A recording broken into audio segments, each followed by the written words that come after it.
नमस्ते मेरे बच्चों। मैं दीपक सेन इंजीनियर्स वर्क चैनल पर आप लोग का हार्दिक स्वागत करता हूं। और कल जब हमने बात किया था तो कल हमने बात किया था पूरा पीएमएमसी उसकी रेंज के ऊपर और कुछ न्यूमेरिकल्स हमने किए थे। आज हम लोग का टॉपिक है क्या, मूविंग आयरन इंस्ट्रूमेंट। क्या है मेरे बच्चों? मूविंग आयरन या एमआई टाइप इंस्ट्रूमेंट। इसकी बात थोड़ा सा बाद में करेंगे। हेडिंग आपका यही है, टॉपिक आज का आपका यही है, बस थोड़ा सा एक छोटे से टॉपिक है जो आपके पीएमएमसी से संबंधित है। तो वहां पर अमीटर और वोल्ट मीटर की सेंसिटिविटी की हम लोग बात करेंगे। तो सेंसिटिविटी की हम लोग बात करते हैं तो सेंसिटिविटी की एक आध क्वेश्चन है जो हम लोग बात करेंगे। सेंसिटिविटी ऑफ अमीटर, ठीक है। तो सेंसिटिविटी ऑफ अमीटर की बात करूं तो सेंसिटिविटी को ऐसे डिफाइन किया आपने, आउटपुट क्या है एंगल और इनपुट क्या दे रहे हो करंट। आउटपुट क्या है एंगल, इनपुट क्या दे रहे हो आप करंट। तो यहां पर आप रेडियन पर एम्पियर हो सकती है, क्या हो सकती है इसकी रेंज रेडियन पर एम्पियर। ऐसे ही सेंसिटिविटी ऑफ वोल्ट मीटर, किसकी मेरे बच्चों? वोल्ट मीटर की। अब इसमें थोड़ा सा हम लोग एक काम करेंगे, सेंसिटिविटी ऑफ वोल्ट मीटर। तो sensitivity of volt meter S I और एस वी, तो delta theta upon delta we. तो आप एंगल को अगर आप रेडियन में या थोड़ा अगर वैल्यू में भी निकालना चाहें तो मिलीमीटर पर एम्पियर भी लिख सकते हो इसकी रीडिंग, एमएम पर एम्पियर। एमएम क्यों कि सर एंगल आपने मापा है तो रेडियन में होता है, तो एमएम आप उस डिस्टेंस को मेजर करके आप आराम से क्या कर सकते हो, ले सकते हो। तो एमएम पर वोल्ट एम्पियर हो सकता है, रेडियन पर एम्पियर हो सकता है, और आपका डिग्री पर एम्पियर हो सकता है। अब इसका क्या हो सकता है, एमएम पर वोल्ट हो सकता है, बोलो बोलो, रेडियन पर वोल्ट हो सकता है, या फिर क्या हो सकता है, सॉरी, या फिर क्या हो सकता है डिग्री पर वोल्ट हो सकता है मेरे बच्चों। तो ये है sensitivity of ammeter, sensitivity of volt meter. पर इस तरीके से आपने याद नहीं रखना, फुल स्केल डेविएशन के रूप में अगर आपको निकालना हो तो sensitivity of full scale deflection के रूप में हम लोग कैसे निकालेंगे उसकी बात करेंगे। एक बार आप इसका स्क्रीनशॉट ले ले मेरे बच्चों।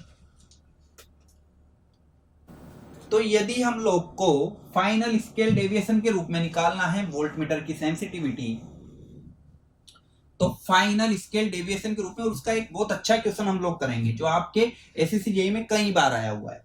तो फाइनल स्केल डेविएशन मतलब फुल स्केल वैल्यू आपको दी हुई है फाइनल स्केल डेविएशन के रूप में। तो सेंसिटिविटी ऑफ वोल्ट मीटर होता है आर मेजरिंग वाला डिवाइडेड बाय वी। भाई इनपुट तो वोल्ट ही दोगे तो वी एफ एस डी।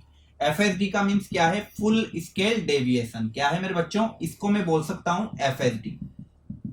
अब यूनिट क्या हुई बोलो, ओम पर वोल्ट। बहुत अच्छा मेरे बच्चों, यूनिट क्या हुई ओम पर वोल्ट। और एक काम और करूंगा मैं, क्या कर सकता हूं, यहां पे तो वन रखा और इस आर को कहां पे लेके आ गया, इस आर को वोल्टेज के डिवाइड में लेके आ गया।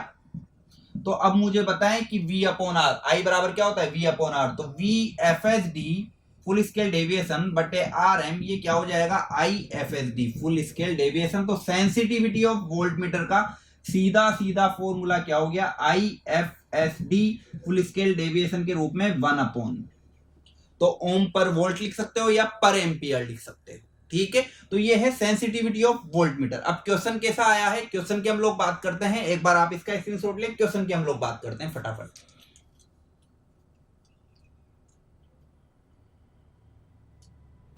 तो क्वेश्चन कैसे होगा देखिए, क्वेश्चन में दे रहा हूं कि आया हुआ क्वेश्चन है, एक एक्स वोल्ट मीटर, एक PMMC type volt meter x का रीडिंग एफएसडी पर फुल स्केल डेविएशन पर 50 मिली एम्पियर है, तथा अन्य वाई वोल्ट मीटर का एफएसडी पर रीडिंग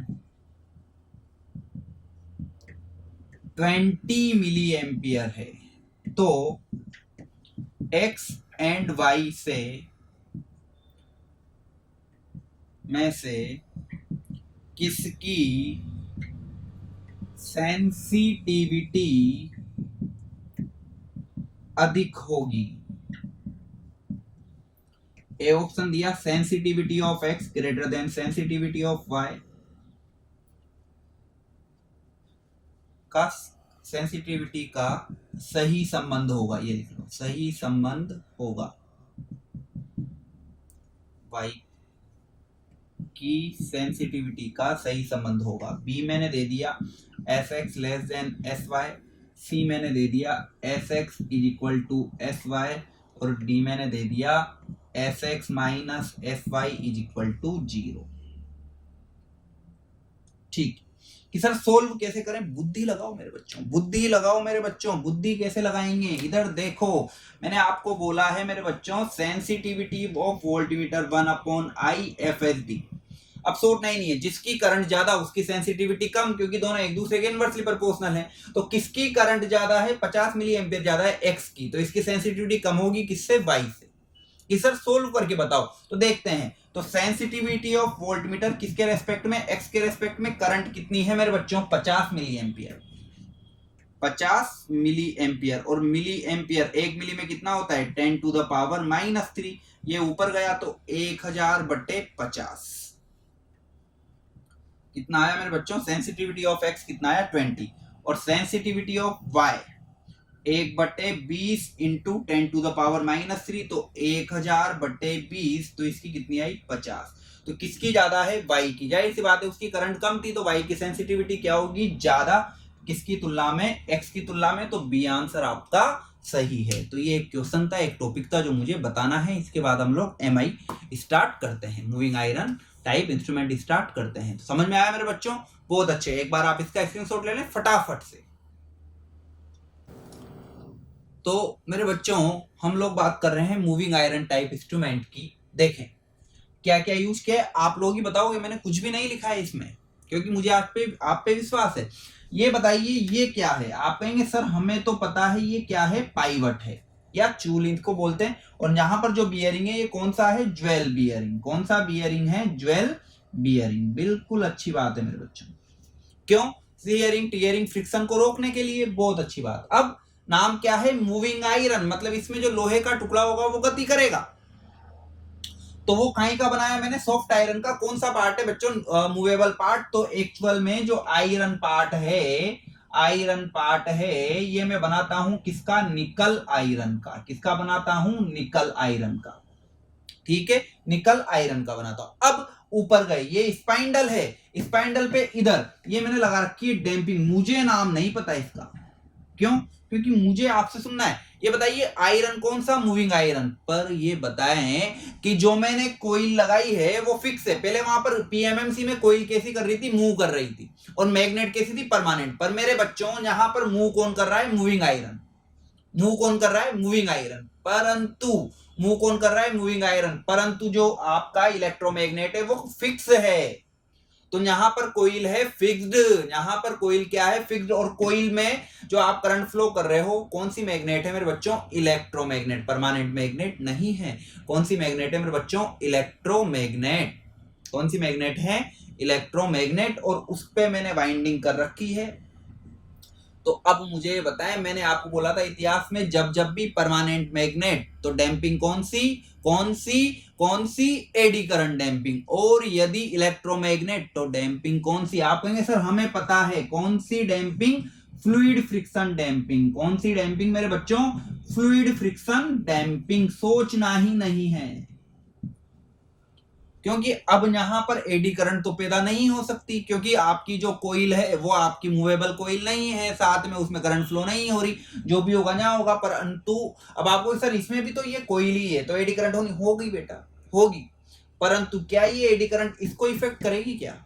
नहीं, क्योंकि यहाँ आयरन इस पे मैंने कोईल थोड़ी लगाई है, तो एडी करंट वाला काम तो ही नहीं सकता। तो इलेक्ट्रोमैग्नेट आते ही कौन सा फ्रिक्शन हो गया? Fluid friction. अब यहां पर जो मैं बैलेंसिंग ले रहा हूं, कंट्रोल ले रहा हूं, स्प्रिंग कंट्रोल नहीं ले रहा। कि सर नहीं होता क्या? बिल्कुल होता है मेरे बच्चों। अगर छोटे रेंज के आप बनाते हो तो वहां स्प्रिंग कंट्रोल होता है, परंतु बड़े रेंज के लिए और मूविंग आयरन टाइप हमेशा आपके बड़े रेंज के अमीटर वोल्ट मीटर बनाने के लिए ही यूज होते हैं। इसीलिए यहां पर मैं हमेशा कंट्रोलिंग कौन सी लेता हूं मेरे बच्चों, कौन सी कंट्रोलिंग है ये, ग्रेविटी कंट्रोल। कौन सा कंट्रोल है, ग्रेविटी कंट्रोल। अब कि सर ये स्केल कैसा है, बहुत अच्छे मेरे बच्चों की स्केल कैसा है। सबसे पहले मैंने आपको सिंपल सी बात बताई है, तो स्केल के लिए अगर हम बात करें तो स्केल के लिए मैं देखता हूं कि स्केल कैसा होना चाहिए।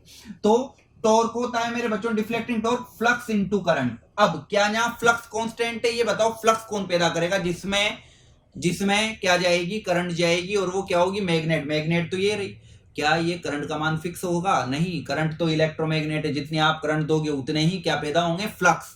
क्या फ्लक्स कांस्टेंट है, नहीं, और करंट कांस्टेंट हो ही नहीं सकती, एमीटर है, अलग अलग करंट मापेगा। तो जब करंट कांस्टेंट नहीं है तो क्या फ्लक्स कांस्टेंट होंगे, कोइल में जाने वाली करंट कांस्टेंट नहीं है। तो मैं ये कहूंगा कि यहां पर जो फ्लक्स है फाई, ये किसके प्रोपोर्शनल है, इसमें जाने वाली करंट के, क्योंकि ये कौन सी मैग्नेट है, इलेक्ट्रोमैग्नेट है, तो जितनी करंट उतने फ्लक्स। तो मैं ये फाई का मान यहां पे रखूंगा। फाई का मान जैसे ही मैं यहां रखूंगा तो टीडी प्रोपोर्शनल टू फाई की जगह भी आई और एक और आई, तो आई इंटू आई क्या हो गया, आई का स्क्वायर। क्या हो गया, आई का स्क्वायर। और जब भी मैंने बोला स्क्वायर आते दो रखते ही, कर एम्पियर 2 तो टॉर्क 4 तो 16। क्या स्केल लीनियर होगा, नहीं, तो स्केल कैसा हुआ मेरे बच्चों, नॉन लीनियर। इसलिए मैंने आपको बोला था कि यदि डीसी तो स्केल लीनियर और एसी तो नॉन लीनियर। अब नॉन लीनियर है, साथ में फ्लक्स भी तो चेंज हो रहे हैं। फ्लक्स कब चेंज होंगे, जब आपका इंडक्शन होगा तो इलेक्ट्रोमैग्नेटिक फील्ड होगा, तो ये जो उपकरण होंगे ये एसी एंड डीसी दोनों पर क्या करेंगे, वर्क करेंगे। एसी और डीसी दोनों पर क्या करेंगे, वर्क करेंगे। बहुत अच्छा मेरे बच्चों, क्योंकि करंट का स्क्वायर है। अगर सिंपल होता तो केवल किस पर, डीसी पर। तो मैंने आपको बोला भी था, केवल पीएमएमसी ऐसा है जो केवल डीसी पर करता है, और आपके घर में लगा हुआ एनर्जी मीटर ऐसा है जो केवल किस पर करता है, एसी पर। बाकी हर एक उपकरण एसी और डीसी दोनों पर करते हैं। अब इक्विपमेंट क्या क्या बना सकते हो, तो इक्विपमेंट क्या क्या बना सकते हो, तो इक्विपमेंट बनाए गए उपकरण क्या है, बनाए गए उपकरण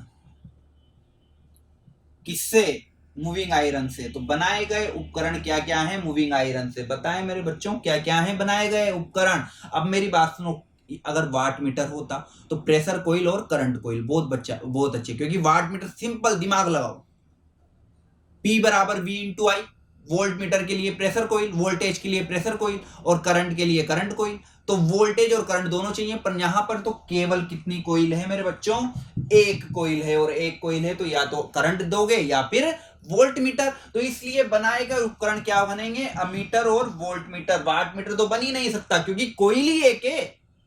और अमीटर और वाट मीटर कौन से प्रकार के, एसी तथा डीसी दोनों प्रकार के, एसी तथा डीसी दोनों प्रकार के। अब कि सर स्प्रिंग कंट्रोल और इसका क्या अंतर है, कि देखो जब ज्यादा रीडिंग होगी तो आपकी रेंज क्या होगी, बड़ी होगी, रेंज बड़ी होगी, स्केल बड़ा होगा, तो वहां स्प्रिंग काम नहीं कर पाएगी, बहुत जल्दी क्या हो जाएगी, लूज हो जाएगी। इसलिए मैंने कौन से कंट्रोल लिए, ग्रेविटी कंट्रोल। इसीलिए कभी कभी भी अगर आपके आ जाए कि अगर हमें बड़े अमीटर या जो आपके लेबोरेटरी में यूज आते हैं बड़े अमीटर या वोल्ट मीटर बनाने हो, तो वो कहीं से बनाएंगे हम लोग, किससे बनाएंगे हम लोग, मूविंग आयरन टाइप से। किससे बनाएंगे, मूविंग आयरन टाइप। और छोटे छोटे अगर आपको टेस्टिंग करने के लिए बनाने हैं तो हम कहीं से बनाएंगे, पीएमएमसी से, डीसी प्रकार के। ठीक है, बहुत अच्छा मेरे बच्चों, तो ये चीज है। अब आपने अगला चीज क्या लेना है, बनाए गए उपकरण ये हो गया। और स्प्रिंग कंट्रोल जो बैलेंसिंग कंट्रोल के लिए जो यूज किया है वो आप क्या लोगे, मूविंग आयरन टाइप में क्या लोगे मेरे बच्चों, क्या लोगे, जो भी मूविंग आयरन टाइप आएगा उनमें आप क्या लोगे, बैलेंस में ग्रेविटी कंट्रोल। तो मूविंग आयरन टाइप में कौन सा कंट्रोल, ग्रेविटी कंट्रोल। रीजन क्या, कि बड़ी रेंज के लिए बनाए जाते हैं, तो स्प्रिंग बहुत जल्दी क्या हो जाएगी, लूज हो जाएगी, इसलिए हम लोग क्या यूज करेंगे, ग्रेविटी कंट्रोल। तो एक बार आप इसका स्क्रीनशॉट लें, फिर और आगे की बात हम लोग करते हैं। ठीक है मेरे बच्चों, तो अब बैलेंसिंग कंडीशन में क्या होगा, बैलेंसिंग में डिफ्लेक्टिंग टॉर्क टीडी तो प्रोपोर्शनल टू किसके हो गया, आई के स्क्वायर। और टीसी देखो मेरे बच्चों, टीसी यहाँ पर अब थीटा नहीं होगा, जब इनका रिजल्टेंट निकालूंगा तो क्या होगा मेरे बच्चों, साइन थीटा। मैंने इसके प्रीवियस लेक्चर में बात कर चुका हूं आपसे, आपका सेकंड लेक्चर है तो उसमें बात कर चुका हूं कैसे हम लोग निकालते हैं। तो टीसी क्या होगा, साइन थीटा। और जब मैं इन दोनों से लूंगा तो बैलेंसिंग कंडीशन में टीडी बराबर क्या होगा, टीसी, और टीडी बराबर टीसी होगा तो साइन थीटा प्रोपोर्शनल टू आई के स्क्वायर के। क्या स्केल लीनियर होगा, क्या नहीं होगा। तो स्केल कैसा होगा मेरे बच्चों, non linear scale, non linear scale. और नॉन लीनियर स्केल में भी जो स्केल को इसको जो हम लोग बोलते हैं, ये बोलते हैं क्रैम्प स्केल। कौन सा scale, cramp scale. Sir cramp scale क्या होता है, देखो मेरे बच्चों,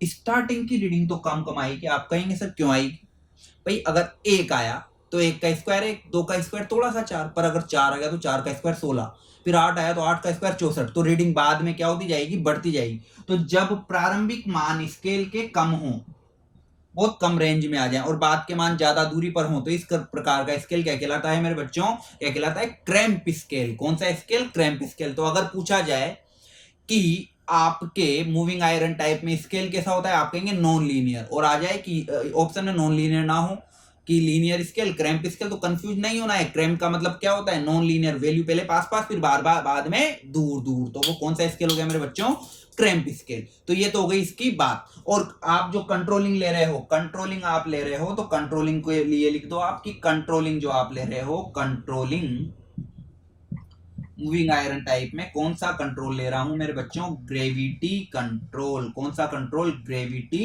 कंट्रोल। और ये तो हुई इसकी बात, ग्रेविटी कंट्रोल में आपने कौन सा ले लिया, मूविंग आयरन टाइप। और यहां पर आप मूविंग आयरन टाइप में डैम्पिंग कौन सी हो गई, फ्लूइड फ्रिक्शन डैम्पिंग। तो इस तरीके से आपका ये पूरा का पूरा हुआ मूविंग आयरन टाइप। हर एक चीज क्लियर है।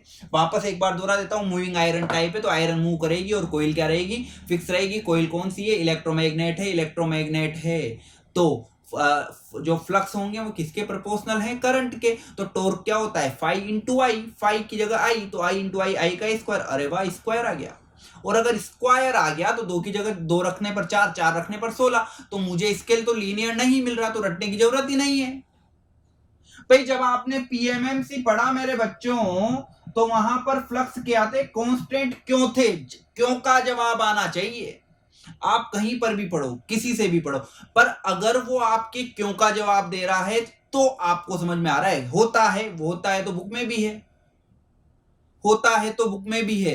क्यों होता है, अगर आपके क्यों के जवाब आपको मिल रहे हैं तो आप एक बहुत अच्छी जगह से बहुत अच्छा लेक्चर, बहुत अच्छा कंटेंट आप पढ़ रहे हो। तो क्यों होता है फ्लक्स कांस्टेंट, क्यों होता है, क्योंकि मैग्नेट कैसी है सर, परमानेंट। आप बोलो सर इस वजह से है। अगर मैग्नेट इलेक्ट्रोमैग्नेट होती तो जितनी करंट उतने फ्लक्स, तो फ्लक्स क्या कांस्टेंट होता, नहीं होता। और फ्लक्स कांस्टेंट नहीं होता तो फिर यहां पर मैं फाई की जगह आई रखता, आई इंटू आई क्या होता, आई का स्क्वायर होता। बात खत्म हो गई मेरे बच्चों। एसी और डीसी दोनों पर काम कर रहा है क्योंकि फ्लक्स वेरिएबल है। अगर फ्लक्स कांस्टेंट होते तो केवल किस पर करता, डीसी पर, केवल किस पर करता, डीसी पर। तो ये महत्वपूर्ण बातें हैं जो आपको क्या करनी है, याद रखनी है, ठीक है। और कंट्रोल कौन सा, ग्रेविटी कंट्रोल। कंट्रोल कौन सा, ग्रेविटी कंट्रोल। अब मूविंग आयरन भी दो तरीके का होता है, अट्रैक्शन टाइप और रिपल्सन टाइप। तो जब आप अट्रैक्शन पढ़ेंगे तो ये तो इसको क्या करेगा मेरे बच्चों, सॉरी यहां पर मैग्नेट होती तो क्या करता है, इसको अट्रैक्ट करता। रिपल्सन टाइप में अपन कितनी मैग्नेट लेते हैं, दो मैग्नेट या दो इलेक्ट्रोमैग्नेट, एक के कारण फिर दूसरे के कारण, फिर इस तरीके से हम लोग बात करते हैं। तो वो बहुत ज्यादा बात हो जाएगी, तो आप केवल याद रखें इनमें मूविंग आयरन टाइप में। तो इसके जो एडवांटेज हैं, आप कहेंगे सर एडवांटेज आप मत बताइए, हम बताएंगे, क्योंकि एसी और डीसी दोनों पर वर्क। सेकंड, अगर मैं यूज कर रहा हूं प्रयोगशालाओं में, लेबोरेटरी में, तो हायर रेंज। थर्ड क्या है मेरे बच्चों, थर्ड क्या होगा, अमीटर और वोल्ट मीटर दोनों बना सकते हैं, दोनों में प्रयोग।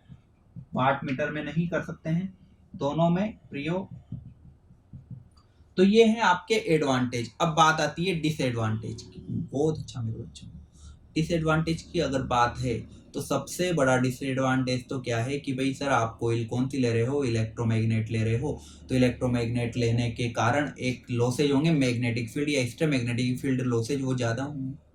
मूविंग आयरन टाइप में यहाँ पर जो आपने आयरन का टुकड़ा लिया ये हो गया भारी, भारी हो गया तो फ्रिक्शन क्या होगा, ज्यादा होगा, तो फ्रिक्शन लॉसेज भी ज्यादा होंगे। परंतु एक बहुत अच्छी बात होगी, अच्छा इसका फोर्थ क्या था, वहां पर जो मेरा मैग्नेटिक फील्ड था वो कैसा था, कमजोर, यहाँ पर क्योंकि 0.1 से 1 वेबर पर मीटर स्क्वायर, यहाँ क्या होगा, ज्यादा होगा, तो यहाँ पर जो आपका मैग्नेटिक फील्ड होगा वो उससे क्या होगा, ज्यादा, तो यहाँ पर मैग्नेटिक फील्ड आपका बहुत अच्छा होगा, तो आपका स्ट्रॉन्ग मैग्नेटिक फील्ड होगा। कौन सा मैग्नेटिक फील्ड होगा, स्ट्रॉन्ग मैग्नेटिक फील्ड। अब एक बात आती है कि सर ईएमएमसी, पीएमएमसी और एमआई में से किसका मैग्नेटिक फील्ड सबसे ज्यादा स्ट्रॉन्ग होगा, वो मैं जब, क्योंकि अगर आपको कंपेयर करना है तो ईएमएमसी भी तो पता होना चाहिए, अभी तो आपको पीएमएमसी और एमआई पता है, पर हाँ ये मैं जरूर बोल सकता हूं कि सेंसिटिविटी इसकी क्या होगी, ज्यादा होगी, किसकी, पीएमएमसी की। इसकी सेंसिटिविटी कम क्यों है, तो वो इसके डिसएडवांटेज में, क्योंकि torque to weight ratio, weight इसका क्या है, वेट इसका क्या है, ज्यादा, तो सेंसिटिविटी क्या हो गई, लो हो गई, खत्म बात। तो सबसे अच्छी सेंसिटिविटी किसकी हुई, पीएमएमसी की। अब आपको सर ईएमएमसी तो पढ़ा ही नहीं, चलो तो अभी इन दोनों में से सबसे अच्छी किसकी हुई, पीएमएमसी की। इन दोनों में से मैग्नेटिक फील्ड किसका स्ट्रॉन्ग हुआ, इसका, क्योंकि इलेक्ट्रोमैग्नेट है, और वो कम क्यों होता है, क्योंकि वो समय के साथ वहां पर कौन से होगा, आपका समय के साथ वहां पर एजिंग इफेक्ट होगा, यहां पर एजिंग इफेक्ट नहीं होगा, ना तो इन पर ना इन पर, तो एजिंग इफेक्ट नहीं होता, नो एजिंग इफेक्ट। और इसीलिए अपन कहां यूज करते हैं, लेबोरेटरी में, क्योंकि वहां पर उम्र के साथ वो कम होता जाएगा, यहां पर उम्र के साथ इलेक्ट्रो जितनी करंट देनी है मेरे बच्चों, वेट है लटका दिए, केवल बैलेंस कर रहे हैं, इनमें खुद में थोड़ी कुछ होता है ये, इसलिए में नो एजिंग इफेक्ट होता है, क्योंकि मैग्नेट कौन सी है, इलेक्ट्रोमैग्नेट। तो ये तो वो एडवांटेज, डिसएडवांटेज की हम लोग बात करते हैं, पहले एक बार आप इसका स्क्रीनशॉट ले लें, ठीक है मेरे बच्चों। तो डिसएडवांटेज क्या है, सबसे बड़ा डिसएडवांटेज है इसका वेट। सबसे पहला डिसएडवांटेज तो मैं बोल देता हूं, मूविंग पार्ट काई का है, आयरन का, और आयरन का है, तो आयरन का होने के कारण वहां पर जो था बेटा, आयरन के ऊपर क्या लगा दिया था, एल्यूमिनियम, तो वहां पर हिस्टेरिसिस लॉसेज क्या थे, कम थे, तो यहाँ पर हिस्टेरिसिस लॉसेज क्या होंगे, ज्यादा, क्योंकि बीएच कर्व क्या होगा, बड़ा होगा, तो हिस्टेरिसिस लॉसेज क्या है, ज्यादा। एरो का जहां पे भी मैं एरो लगाऊं, ऊपर की तरफ तो ज्यादा और नीचे की तरफ तो कम, ठीक है। सेकंड पार्ट, सेंसिटिविटी क्या होती है बेटा, प्रोपोर्शनल किसके होती है, टॉर्क टू द वेट। अब मूविंग पार्ट, वेट काहे का ले रहा हूं मैं, आयरन का, तो आयरन का लेने से वेट इसका क्या होगा, ज्यादा, तो वेट जो होगा, मैं पार्ट जो ले रहा हूं घूमने वाला भाग ही, तो भाई आपका टॉर्क किसके किस में होगा, जो घूमेगा, और घूमने वाला भाग तो आयरन का है, तो वेट उसका क्या है, ज्यादा, और वेट ज्यादा है तो सेंसिटिविटी क्या है मेरे बच्चों, कम। तो सेंसिटिविटी क्या है मेरे बच्चों, सेंसिटिविटी क्या है, कम।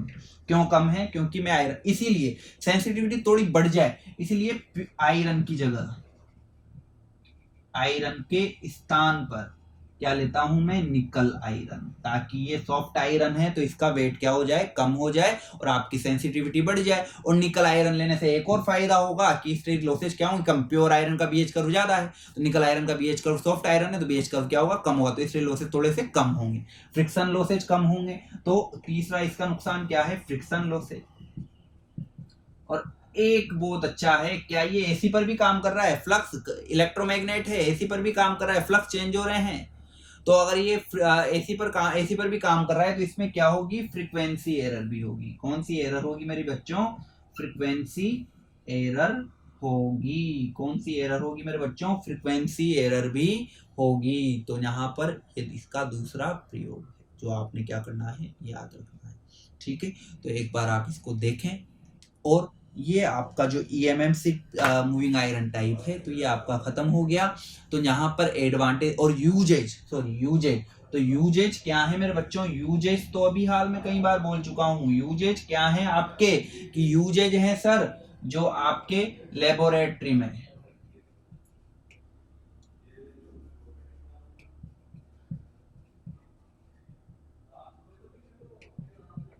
बड़े रेंज के अमीटर और वोल्ट मीटर बनाने में, जो आप टेस्टिंग बड़े बड़े जो आप यूज करते हो वो हम यहाँ पर यूज करेंगे। उनकी रेंज भी काफ़ी अच्छी होती है, 0 से 500 वोल्ट की हो सकती है, 0 से 100 एम्पियर तक की हो सकती है। तो ये आपके यूजेज है मेरे बच्चों। तो ये है आपका moving iron type. Two type का और होता है, अट्रैक्शन और रिपल्सन। तो अट्रैक्शन में एक मैग्नेट, रिपल्सन में 2। ठीक है, तो वहां पर हम लोग आगे की बात उसमें करेंगे। तो अगला आपका होगा ईएमएमसी। अगर आपको ये समझ में आया हो मेरे बच्चों तो लाइक करें, सब्सक्राइब करें, कमेंट बॉक्स में डालें अगर कोई डाउट है, और निरंतर मेरे साथ जुड़े रहें। अच्छा पढ़ो, अच्छा कंटेंट पढ़ो और समझ में आना चाहिए। और एक बात जो मैंने आज आपको बताई है, आपके क्यों का जवाब अगर मैं दे पा रहा हूं तो आप मुझसे जुड़ें, अन्यथा कोई मतलब नहीं है। ठीक है, कोई भी डाउट हो मुझे कमेंट बॉक्स में डालें। धन्यवाद। जय हिंद, जय भारत, राधे गोविंद मेरे बच्चों।